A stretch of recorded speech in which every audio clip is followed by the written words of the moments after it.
welcome to Change Podcast. Today I have a very exciting guest that I want to introduce to you while exploring the topic, practicing spirituality in the 21st century. So with me today I have Ilchibuko Todd. She is the president of Tao Fellowship and the director of Sedona Meditation Center in Sedona, Arizona. Basically, in a nutshell, she's the best person to talk about spirituality. So I'm so excited to have her here today. We're going to talk about spirituality. Hi, Ilchibuko. Hello, Linda. How are you? I'm great. How are you doing? You look so great. Oh, yeah. Well, I'm very happy to be here with you. So that makes me, happy person.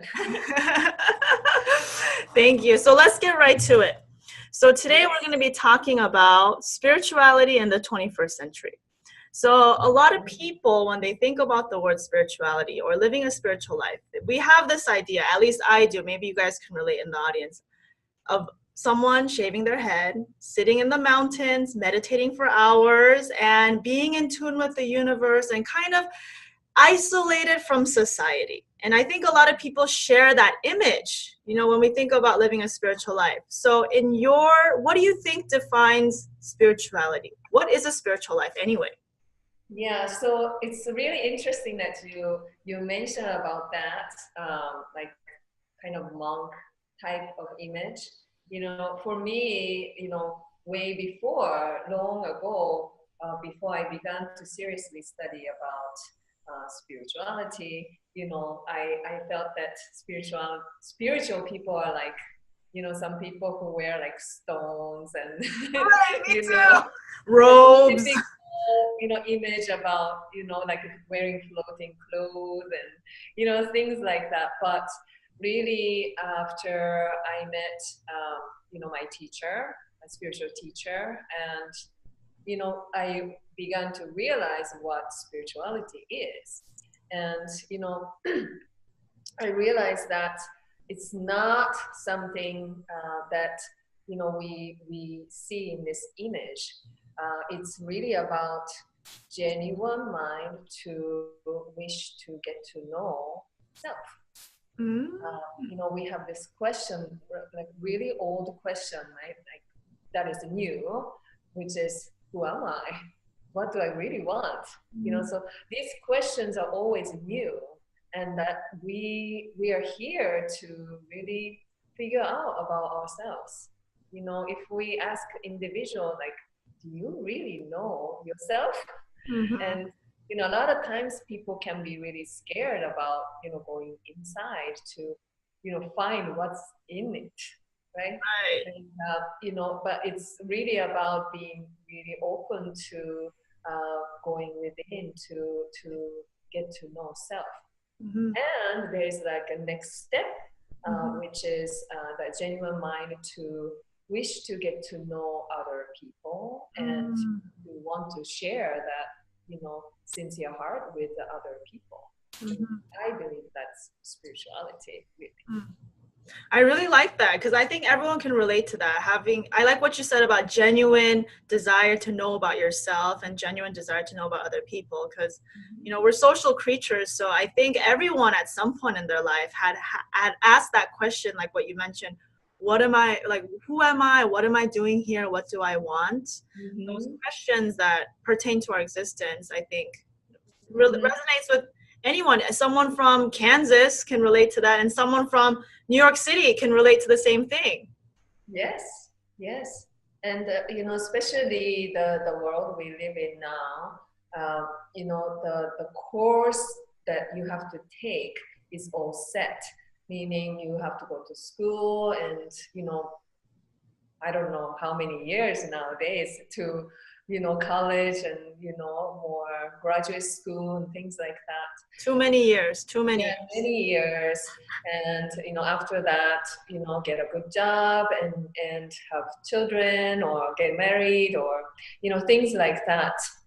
So we are on this course of, what society decided that what we need to do. But within us, we are really seeking, is that what I really want? Is is this the right thing?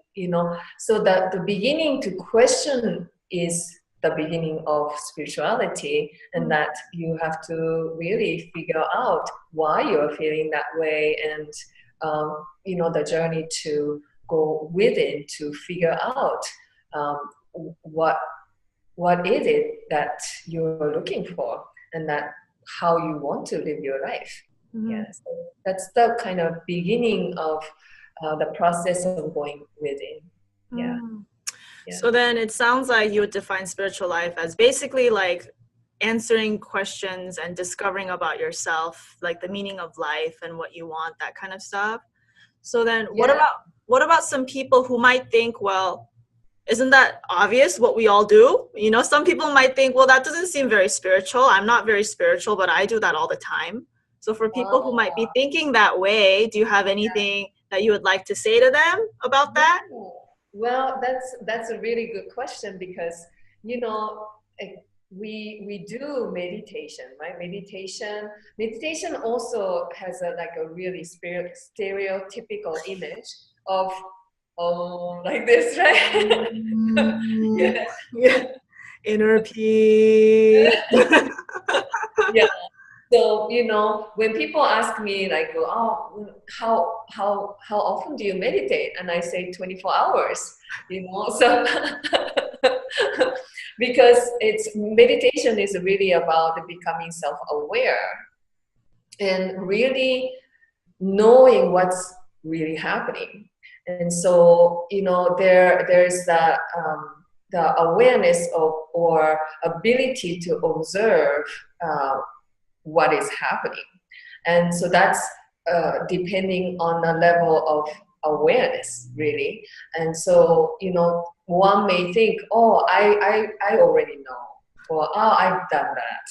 Yeah, but really, when you begin to reflect on yourself and be able to observe what is really happening, we realize that there are so many layers of things that we carry that makes us blind to see ourselves. And so, for example, like an example of emotion, so if I carry certain emotion and I continue to express that emotion, and as you may know, when you are in an emotional state, can you really hear what others are saying? Absolutely not. and can you really see if you're rational or not? Sometimes, but mostly not. Yeah, right. And so this emotion, even thoughts, your own thoughts, have ups and downs of different information coming here and there. And so if we measure, or if we see things, perceive things according to your own emotion or thoughts, we are not really able to see ourselves well. Yeah. And so meditation is really being here now and really be able to see what's happening. It's almost like, you are stepping out of yourself and looking at yourself. Because, this morning, it's really interesting that you asked this question, because I was really thinking this morning about, really observing self. So stepping out from me and then looking at myself, and I can see what is happening. But when I'm actually doing it, I may not really see things, what's really happening.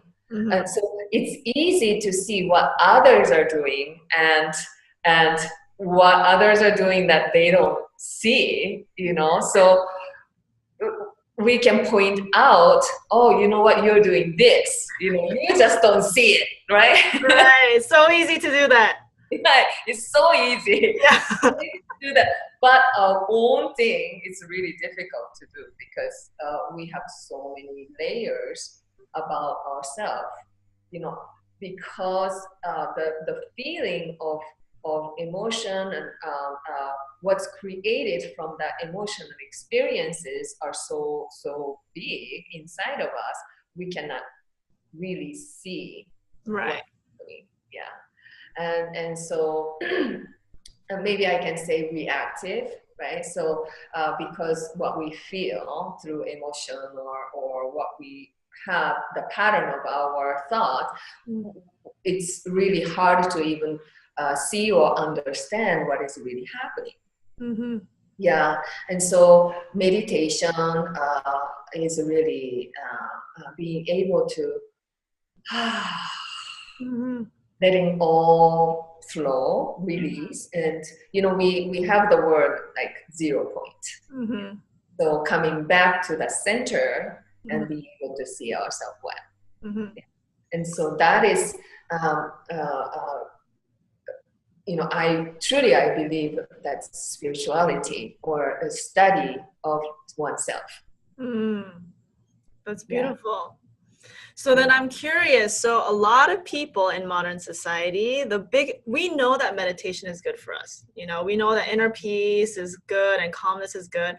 But the reality that most people face is that we're stressed out. We're so stressed out. We have so many thoughts that it's hard for us to just sit still and try to meditate and be quiet because we have racing thoughts. Yeah. Our minds are always thinking about, okay, I'm sitting down and I'm thinking about, okay, what am I going to cook for dinner? Do I have any groceries left? Who's going to come over? How many people do I have to make? The things like this constantly on our mind. Yes. So all of it sounds so great. I would love to just put it down. But how can we do that if we're so mentally busy? Yeah, that's a really good question because, actually, if I try to just sit, I would do the same thing. Yeah. Yeah. So, I do it all the time. yeah. So that is a really big preconception about meditation, that we have to sit and close our eyes. Yeah. And so meditation is really being centered within ourselves and observe ourselves even 24 hours. Yeah, so I can be cooking, I can be talking to somebody, so I can be in the restroom, or I can be washing my hands, I can be shopping, but you can do meditation anywhere, anytime. That's my definition of meditating. So you can be self-aware. So you can be just going to anywhere or be anywhere, and that you can observe yourself. But of course, there are ways to how to be in that state of mind.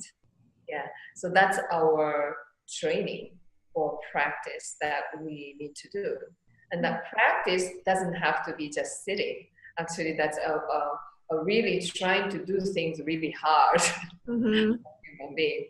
And so, our practice, Tao practice that we do is really moving our body and stimulating our body so that our body and our mind can be together experiencing this exact moment right now.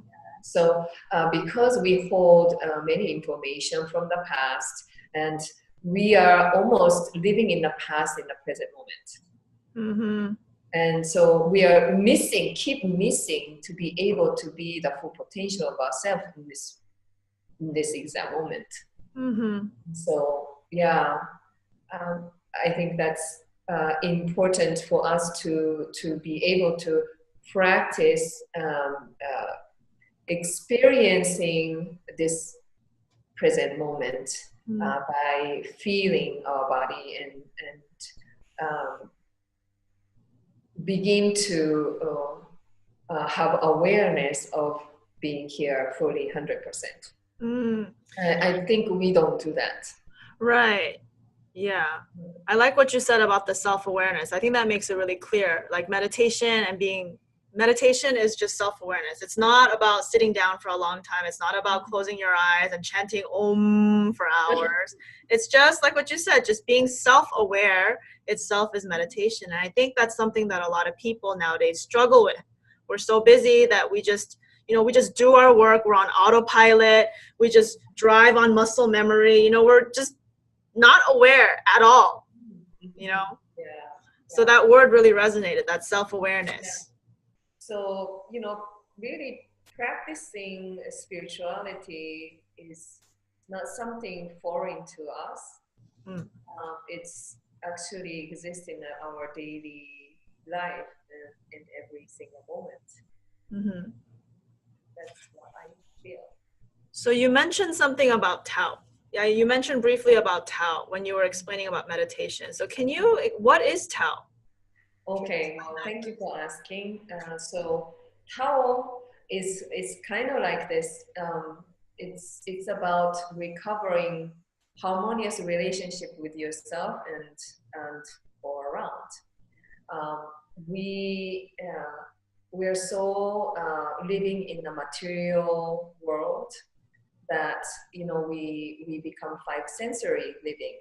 So that means what we see, what we taste, what we hear, what we touch. We think that we live like that's all it is. Right. Yeah. And we don't think about what is beyond. Although what is beyond is much bigger. Yeah. And so we become limited to what we see or what we can get.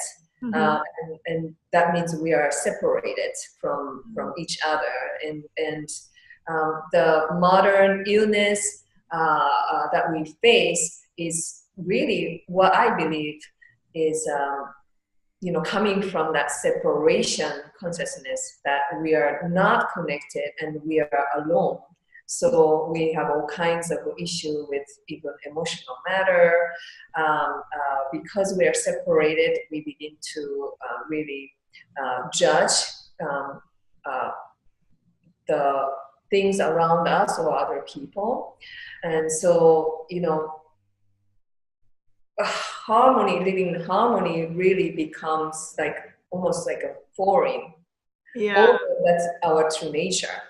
And so, when you ask about Tao, it's recovering who you really are, that we are living according to the nature.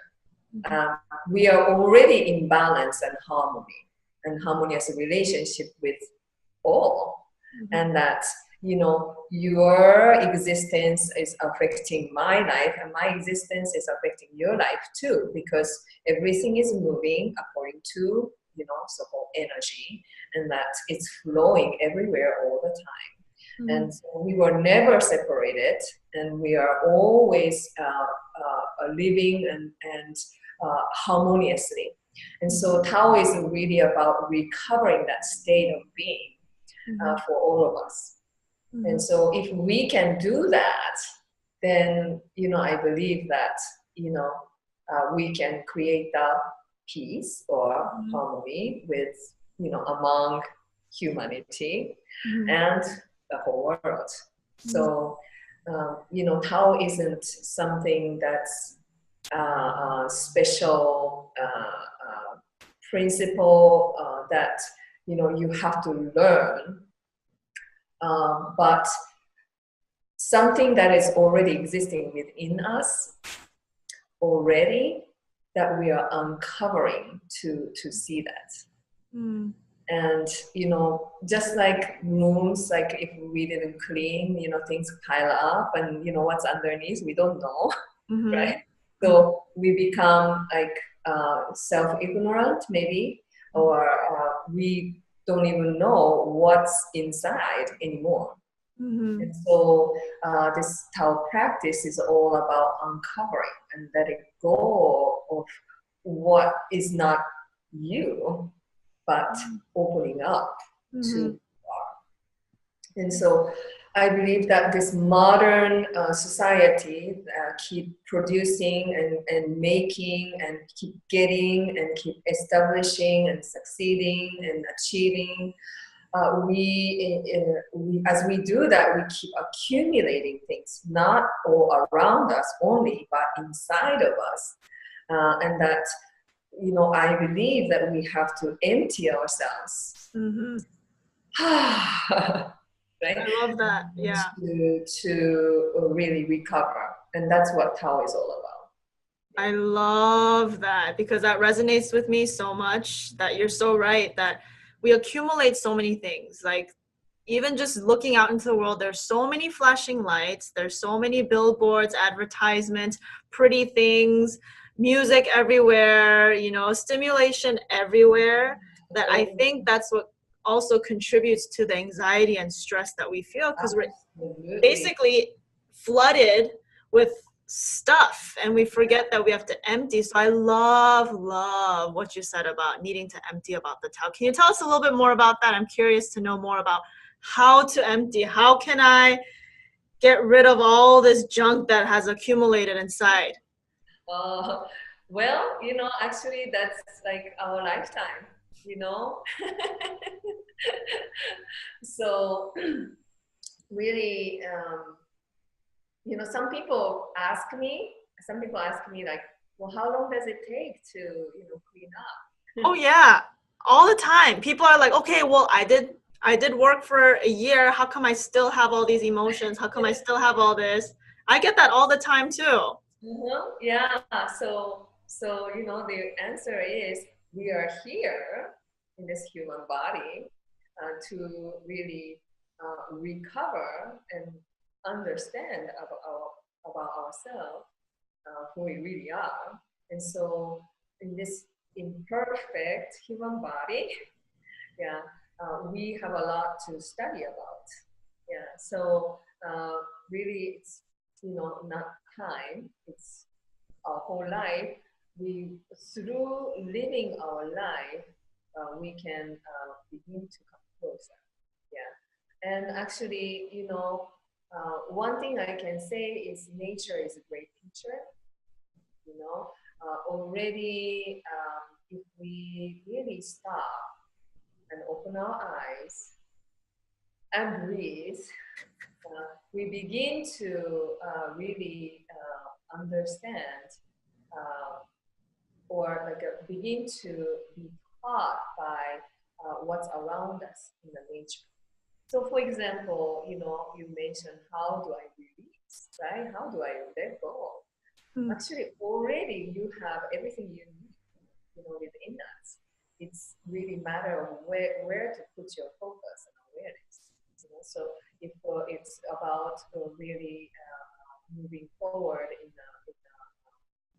corporate ladder, our mind goes there, so we keep doing something that makes us go forward that way. But if we just really be here now and see what we have already, about releasing, we have ability to really even change the stress level that is inside of us by just simply focusing on our breath. And we have ability to just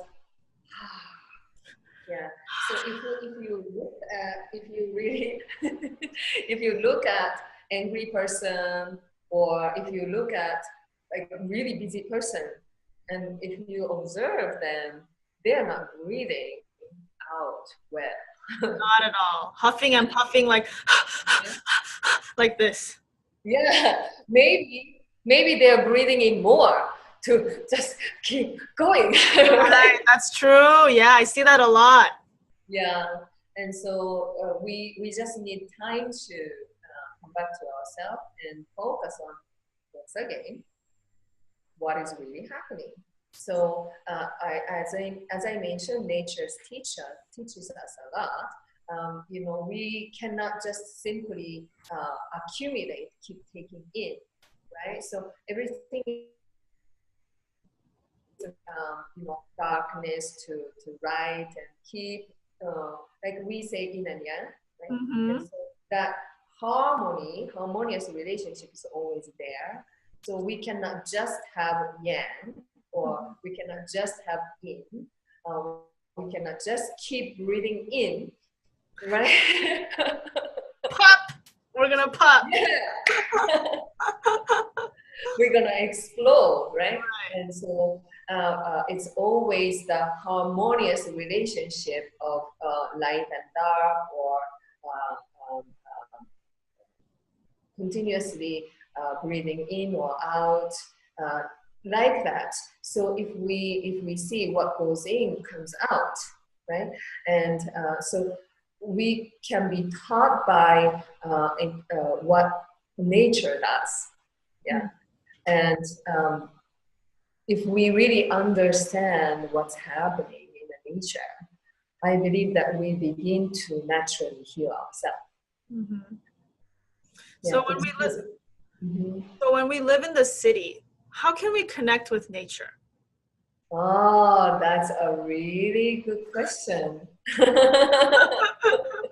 It's hard sometimes because the park is just not the same as like going out into the forest, you know? So Yeah. if we live in some place like a concrete jungle, how can we connect to nature?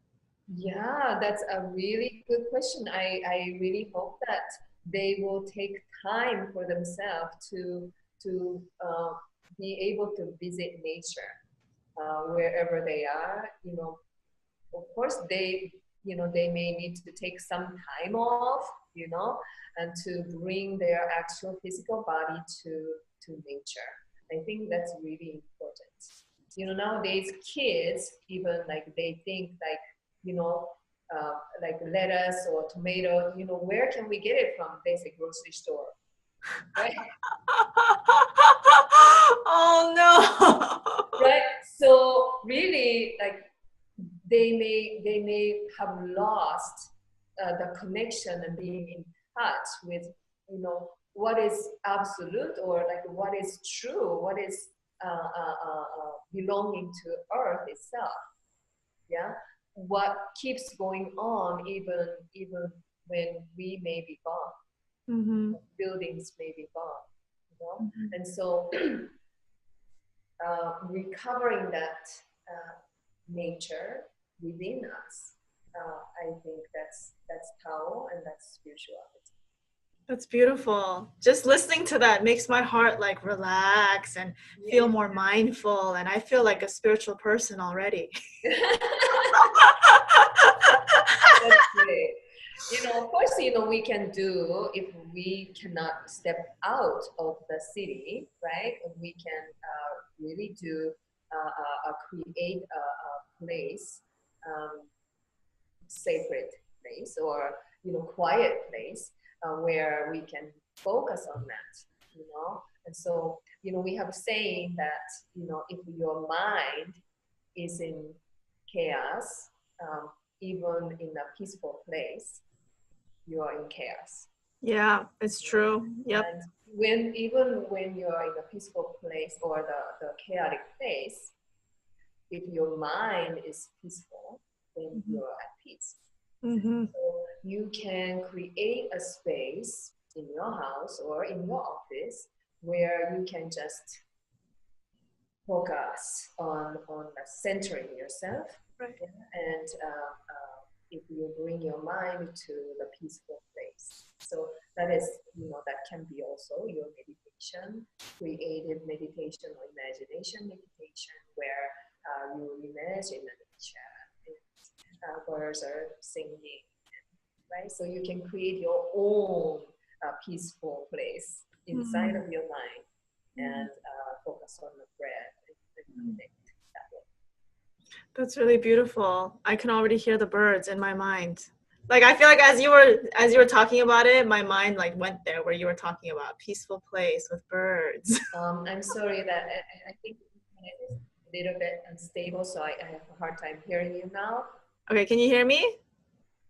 Yeah, I can hear you now. Okay, great. Yeah, so I was saying that like, just by listening to your voice saying, listen to the birds and go to a peaceful place. I felt my mind going there. I heard the birds chirping. I saw sunshine and forest. Yeah, so our brain has the capability to do that. Yeah, So absolutely. we can create anything. Yeah. Mhm. And so before anything we do in the actual life, we say we create it in our mind. So Mhm. in our mind, it's already happened, and then we actualize it. So we can do this kind of imaginary, creative meditation on our Mhm. own, and then we can share and express it to others. Yeah. I think this topic is something we could talk 24 hours about. It's such. Oh, absolutely! I love this. See, I told you guys she's the expert. She knows all the things about spiritual practice. So Ilchibuko, that's just kind of about the time we have. Oh, okay. But before we go, I want to ask you about this quote from the Buddha. Okay. So the Buddha says, just as a candle cannot burn without fire, people cannot live without a spiritual life. What are your thoughts about this?